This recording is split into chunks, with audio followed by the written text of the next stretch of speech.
আজকে আর এই কাজগুলো করতে ইচ্ছা করছিল না, তবুও করতে হবে। এই যে দেখেছেন এই কাপটার পরিস্থিতি, আপনার হচ্ছে এই জলটা হচ্ছে ভিনিগার, খাবার সোডা আর হচ্ছে ভিম লিকুইড দিয়ে বানানো হয়েছে। এবার এটার জলে ভিজিয়ে দেবো,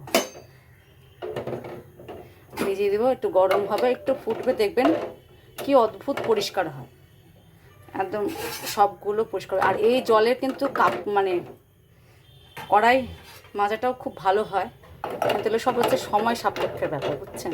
আচ্ছা, করতে ইচ্ছা করছিল না, তবু যেহেতু এই কাজটা পেন্ডিং আছে আর বাড়িতে অনেক সুন্দর পড়ে আছে, ওই জন্য এটাকে করছি।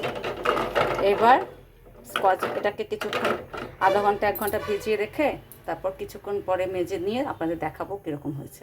এই যে পরিষ্কার করে নিয়েছি, খুব সুন্দর পরিষ্কার হয়েছে, দেখুন চকচক করছে কীরকম, এই যে খুব সুন্দর চকচক করছে প্রত্যেকটা বাসন।